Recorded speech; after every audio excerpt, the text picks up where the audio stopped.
irmãos, muito bom estar reunido com os irmãos nesse dia. Nós estamos numa série de mensagens. A mensagem, ou a série de mensagens, se intitula Mordomia Cristã. E nós aprendemos que nós somos tão somente mordomos. O irmão, na hora que ministrou ali no período de ofertório, que os irmãos trouxeram dízimos, ofertas, ele falou na sua oração que nós somos mordomos. Isso significa que tudo pertence ao Senhor e nós tão somente estamos cuidando daquilo que pertence a Ele. Hoje nós também estaremos falando sobre isso. A palavra do Senhor nos diz assim em Romanos capítulo 14, versículos 7 e 8. Romanos capítulo 14, versículos 7 e 8.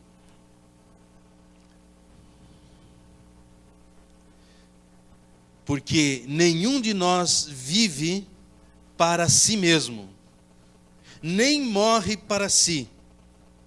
Porque se vivemos, para o Senhor vivemos. Se morremos, para o Senhor morremos. Quer, pois, vivamos ou morramos, somos do Senhor. Quer, pois, vivamos ou morramos, somos do Senhor. Quer, pois, vivamos ou morramos, somos do Senhor.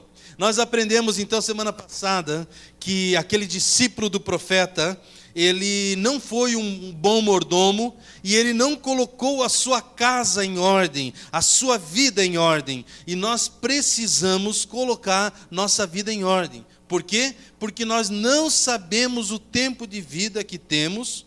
Então, portanto, nós precisamos, como bons mordomos, administrar o tempo de vida que o Senhor nos concede.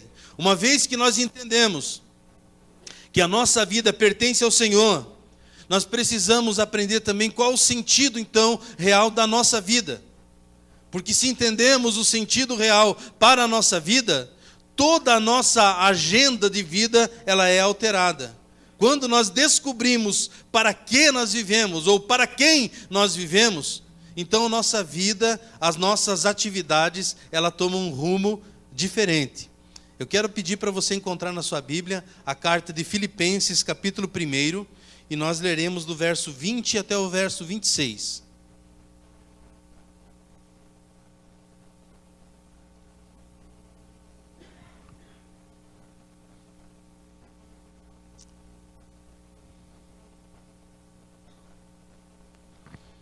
O que nós estamos fazendo com a vida que o Senhor tem nos dado? Uma vez que nós entendemos que Deus é que nos dá a vida e nós somente somos mordomos. O que estamos fazendo? Né? Então a carta de Filipenses, capítulo 1, a partir do versículo 20, nós faremos a leitura. E nós sabemos que esta carta foi escrita, inspirada por Deus, através do apóstolo Paulo. O apóstolo Paulo aqui estava aprisionado e estava aguardando a sentença que viria sobre ele.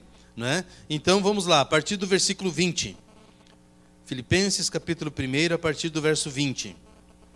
O meu grande desejo e a minha esperança são de nunca falhar no meu dever, para que sempre e agora ainda mais eu tenha muita coragem.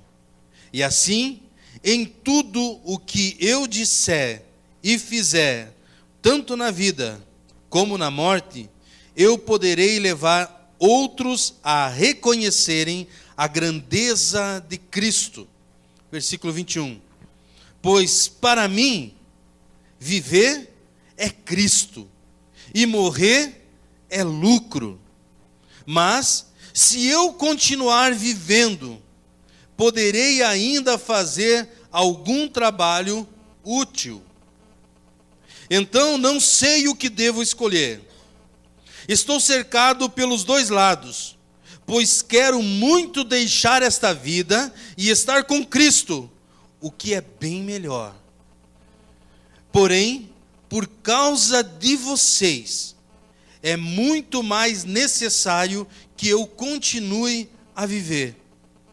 E, Como estou certo disso, sei que continuarei vivendo e ficarei com todos vocês para ajudá-los a progredirem e a terem a alegria que vem da fé. Versículo 26 e último por agora.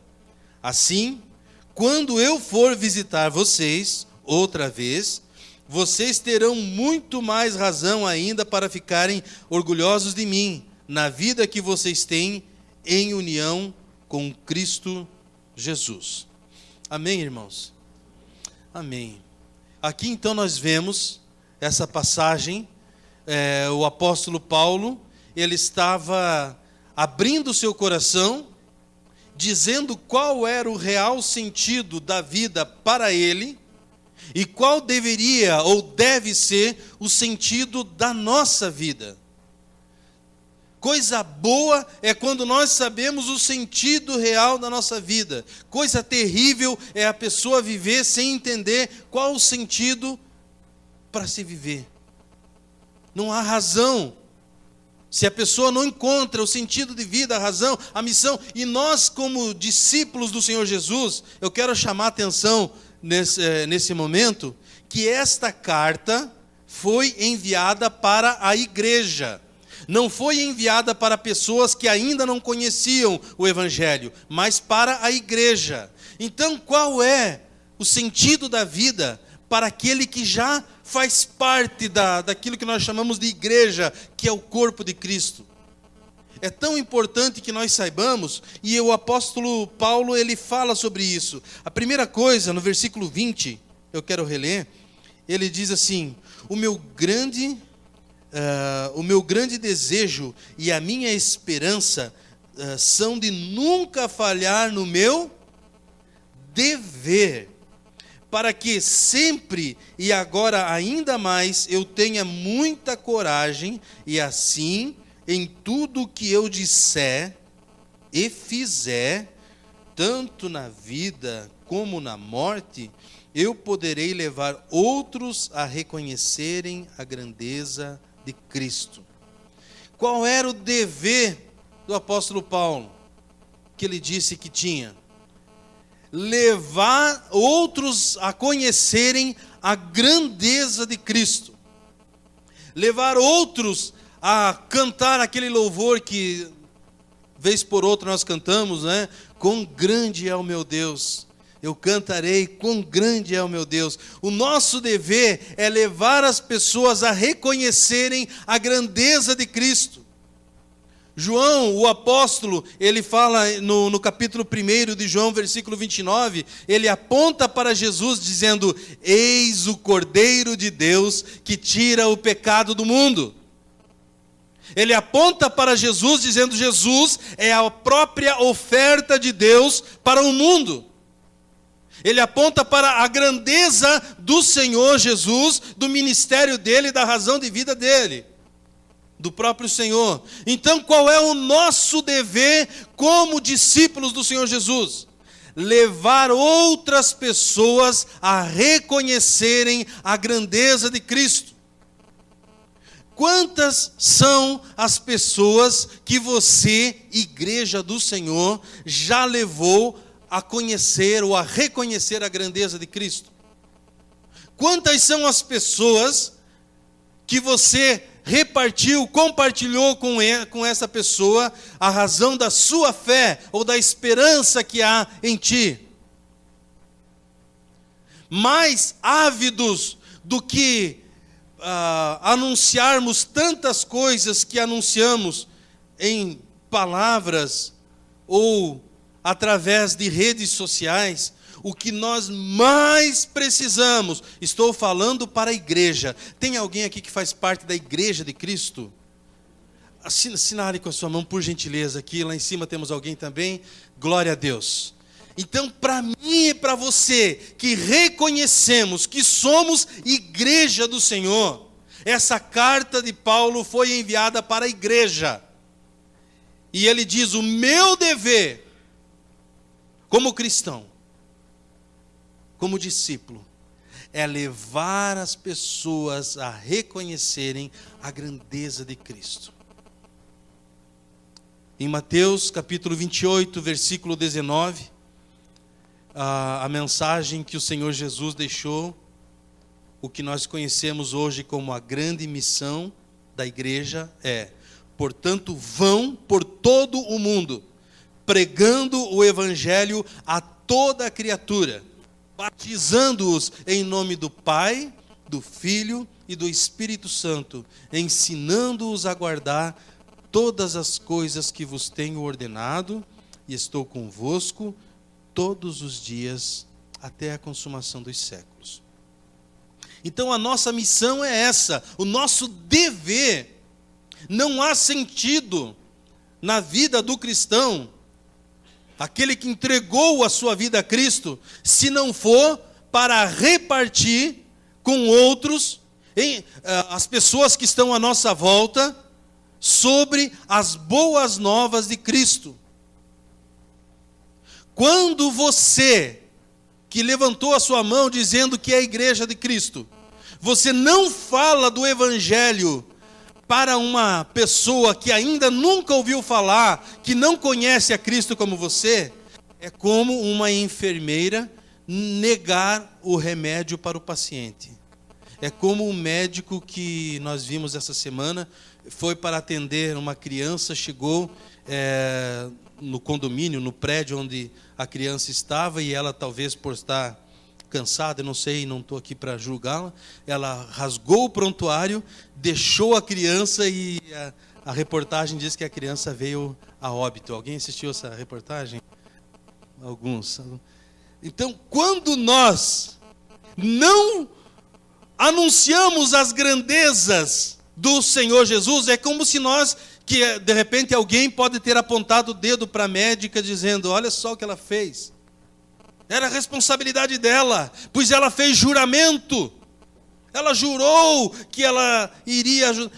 E nós, quando nós dizemos: Jesus Cristo, Tu és o Senhor da minha vida. Quando eu digo que Ele é o Senhor, eu estou dizendo: eu te obedeço, eu te sigo, eu te sirvo. E uma vez que nós dizemos isso: Senhor, eu te entrego a minha vida, tudo que tenho, nós cantamos, né? Tudo que sou. Quando nós entregamos, nós temos um dever agora. O nosso dever é anunciar o Evangelho, é falar das boas novas de Cristo. E quem está anotando o texto, anota 1 Coríntios, capítulo 9, versículo 16. Em 1 Coríntios, capítulo 9, versículo 16, a palavra diz que nós devemos, sim, anunciar as boas novas de Cristo, e ainda ele diz mais: ai de mim se não fizer isso. Ai de mim se eu não anunciar esse evangelho. Eu não tenho o direito de ficar orgulhoso por anunciar o evangelho.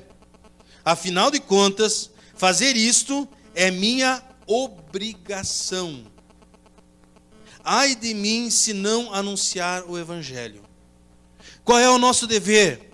O nosso dever como igreja é levar a outros o conhecimento, ou reconhecer as grandezas de Cristo. É isso que fala lá em Filipenses, e eu quero reler, e a minha releitura é no desejo de que fique bem gravada no teu coração essa palavra. O meu grande desejo e a minha esperança são de nunca falhar no meu dever, para que sempre, e agora ainda mais, eu tenha muita coragem, e assim, em tudo o que eu disser e fizer, tanto na vida como na morte, eu poderei levar outros a reconhecerem a grandeza de Cristo. Nós sabemos, e foi relembrado os irmãos na introdução dessa mensagem, de que Paulo estava aprisionado. E a Bíblia nos relata de que os carcereiros, as pessoas que trabalhavam naquela prisão, estavam ouvindo o evangelho que ele pregava, mesmo estando algemado. Porque ele entendeu o dever. Qual é o seu dever como cristão? Qual é o dever que temos como cristãos? Então essa mensagem, nessa primeira parte da mensagem, eu quero somente e tão somente estimular a igreja a saber que nós, como cristãos, temos uma missão em comum. Cada um de nós tem um chamado. Irmãos, que maravilha ver um quadro como esse. Olha o talento do irmão. Peça para eu fazer um desenho. Você sabe aquele desenho que tem uma psicóloga ali, se eu for falar, ela vai querer me analisar ali. Mas é aquele assim, só faz uma bolinha da cabeça, tracinho, perninha. Então tem gente que tem um talento para uma área, outra assim, os irmãos ali que vieram fazer teatro. Gente, eu estava morrendo de vergonha ali. Eu vi os irmãos fazendo teatro, falei para pastores, eu estou suando na minha mão, só me imaginando estar no lugar da... Então cada um tem um talento específico, mas todos nós temos uma missão em comum. Eu tenho uma missão, como o irmão ali que fez o quadro, como os irmãos que fizeram o teatro aqui, tem uma missão em comum. O nosso dever, a nossa missão, o propósito, o sentido da nossa vida é levar outras pessoas a reconhecerem a grandeza de Cristo. Amém ou não amém? Diga, é meu dever. Com convicção, diga assim, ó, é meu dever, é minha missão, levar o Evangelho de Cristo a muita gente. Levante sua mão direita, por gentileza, diga assim, ó, Senhor Jesus, eis-me aqui, usa-me para louvor e glória do teu nome, desde agora e para sempre. Amém. Amém, irmãos. Nosso dever.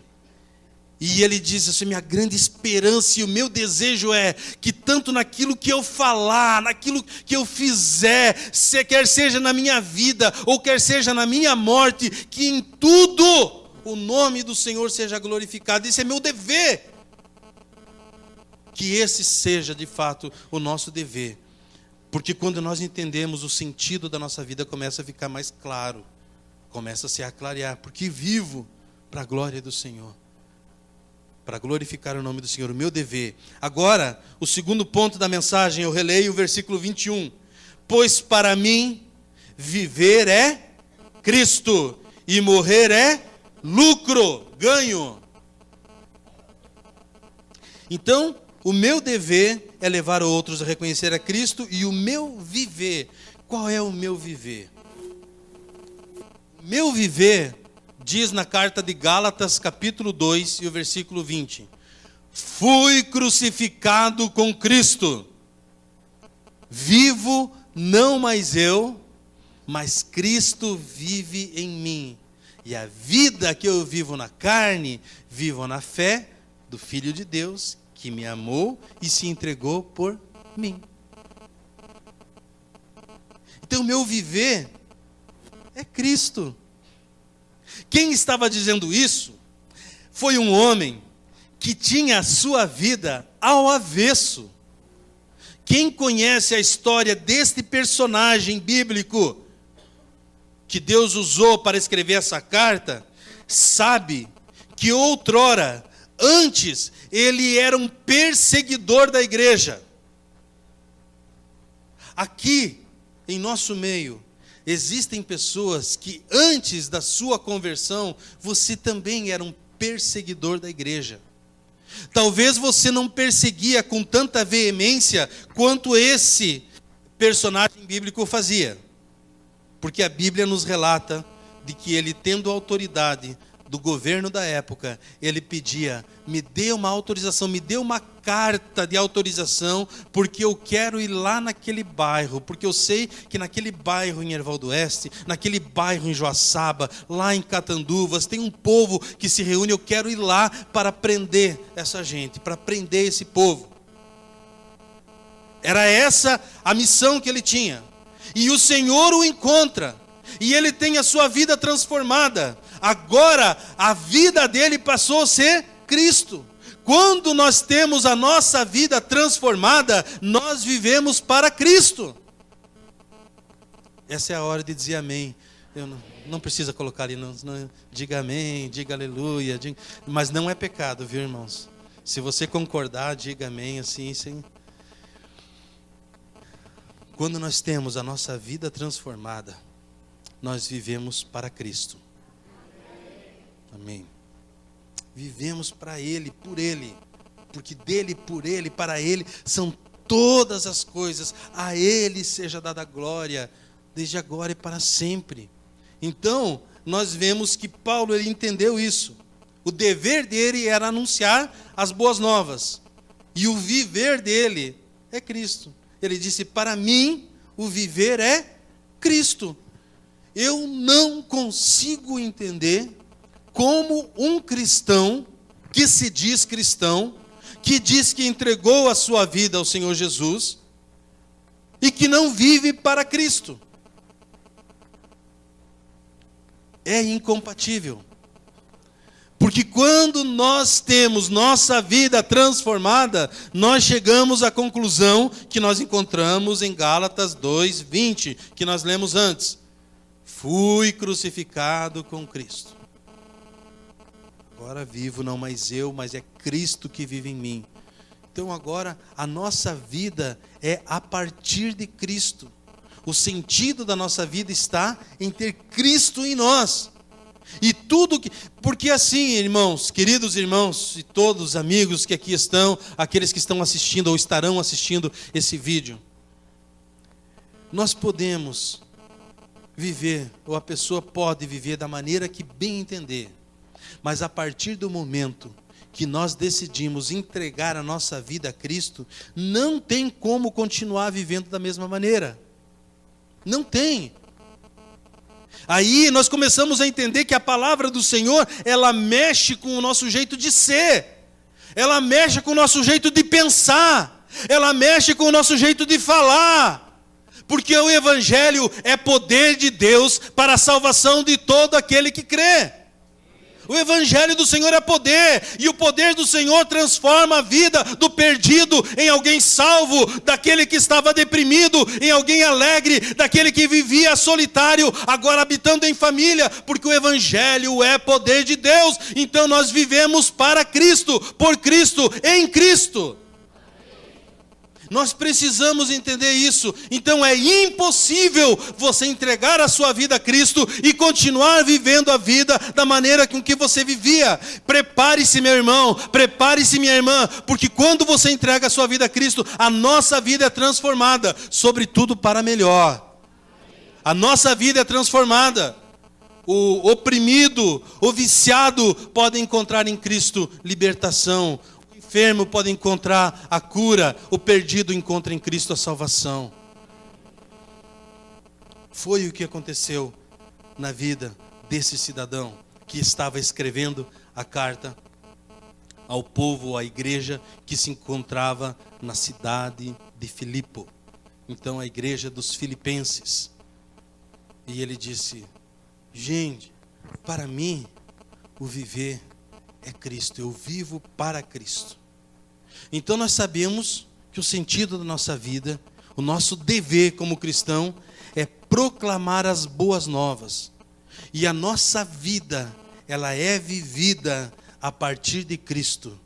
2 Coríntios 5,17 diz: se alguém está em Cristo, nova criatura é. As coisas velhas já passaram, eis que tudo se fez novo.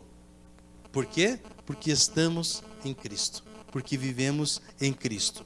Então está aí. Terceiro e último ponto que eu escolhi para esse momento é meu morrer. Temos o meu dever, o meu viver e agora o meu morrer. Na carta aos Romanos, no capítulo 8, versículos 38 e 39, nos diz que nem a morte pode nos separar do amor de Deus que está em Cristo. Nem a morte, obrigado filho, Deus abençoe. Nem a morte pode nos separar do amor de Deus que está em Cristo. Então, querido irmão, querida irmã, nada pode nos separar, nem mesmo a morte. Porque para mim, o viver é Cristo. E o morrer é outra coisa que é impossível para o cristão. É dizer que está muito bom a vida aqui. É lógico, meus irmãos, que nós podemos e devemos desfrutar da vida enquanto o Senhor nos dá. Porque Ele disse, eu vim para que você tenha vida e a tenha em abundância, vida plena. Ok, amém, glória a Deus por isso. Porém, anota esse texto por gentileza. Em 1 João capítulo 2, versículo 15. 1 João 2,15.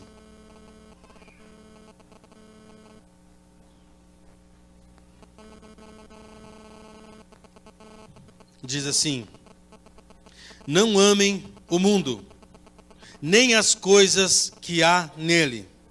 Se vocês amam o mundo, não amam a Deus, o Pai. O amor de Deus, o Pai, não está em vós, né? Em algumas versões dizem.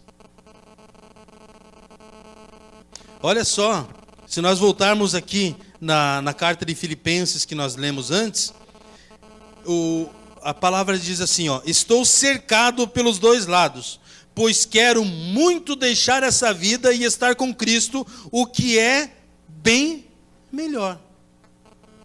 Estar com Cristo é bem melhor. Hoje Cristo está comigo e eu quero partir e estar com Ele, que é bem melhor. Porque para mim o viver é Cristo e o morrer é lucro, é ganho. Então é impossível para o cristão, ou o cristão que prefere mais o mundo, ou ama mais as coisas do mundo, do que ama a Cristo. Quem dera, irmãos, nós víssemos, nós muito mais o Senhor, né? Depois nós como pastores, víssemos empolgação em alguns irmãos, como nós vemos a mesma empolgação, ou uma empolgação para coisas banais, para coisas triviais. Existem pessoas que para falar de coisas que é trivial, que não leva a nada, a pessoa fala com um ímpeto, ela fala com um prazer naquilo que fala. Diferente do que quando fala, ou se é que fala, das coisas pertinentes ao reino de Deus. Tal pessoa, o meu conselho é: reveja a sua fé. Reveja os seus valores. Se de fato o seu maior tesouro está em Cristo ou não. A palavra do Senhor, ela nos diz em Mateus capítulo 13, versículo 44, fala de um homem que foi comprar um campo e encontrou o tesouro. E quando ele encontrou o tesouro, a Bíblia nos fala que ele vendeu tudo o que tinha para comprar aquele campo, porque ele havia encontrado o tesouro. Quando nós encontramos o tesouro maior, que é Cristo, em nossas vidas, nós nos desfazemos de tudo com alegria. Nós abrimos mão de tudo com alegria. Foi o que o irmão ministrou ali também durante o louvor. Ele usou o texto de 2 Coríntios, capítulo 9, e ele diz assim: o Senhor ama aquele que dá com alegria, com prazer. Esse texto nos fala também sobre isso, a pessoa que encontra o tesouro e vende tudo com alegria. Sabe por quê, irmãos? Lucas 12, 34 diz: onde estiver nossas riquezas, aí estará também nosso coração. Quando a nossa riqueza é o Senhor, o meu bem maior é o Senhor, eu encontrei Cristo, então eu vivo em Cristo, meu dever é esse, meu viver é esse, e meu morrer é esse, eu vivo em Cristo. Agora, se eu não encontrei, se a pessoa ainda não encontrou a Cristo, qualquer coisa entra na agenda da vida da pessoa em detrimento do reino de Deus, em um momento como esse. Qualquer coisa, uma partida de futebol, qualquer passeio qualquer é mais importante do que estar com o povo de Deus. Semana passada, quando saímos do culto, um casalzinho já bem experiente, um casalzinho bem vivido, chegou para mim e disse assim: pastor, eu sou vizinho de fulano e fulano, e nós estamos amando vir no culto. E sabe de uma coisa? Quinta-feira, o dia do PG, nós aguardamos ansiosos, bem como domingo do culto, quando nós estamos aqui. Eu disse: ganhei o dia. Nós estávamos ali fora, né, carregando algumas coisas assim, e a pessoa veio nos cumprimentar e disse: prazer para nós estarmos aqui. Que prazer estar reunido com os irmãos, com o povo de Deus. Que bênção. Não há lugar melhor para estarmos, não teria outro lugar melhor do que estarmos junto como igreja, ouvindo a palavra, celebrando o Cristo vivo, orando. Esse é o lugar, esse é o momento.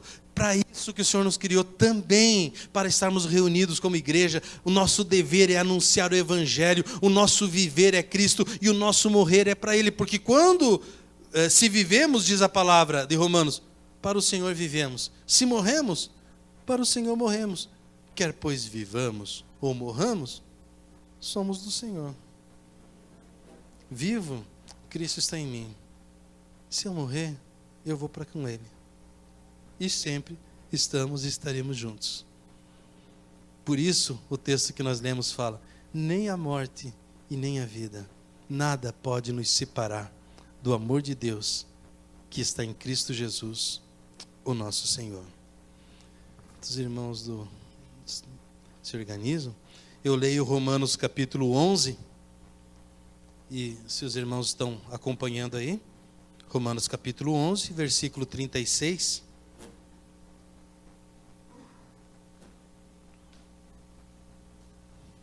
A palavra diz: porque dele, e por meio dele, e para ele, são todas as coisas. Glórias, pois, sejam dadas a Ele. Qual é o sentido da nossa vida? O nosso sentido de viver é a missão que nós temos. E quando você entende o sentido da tua vida, agora já deu problema e acho que inclusive na gravação vai dar também.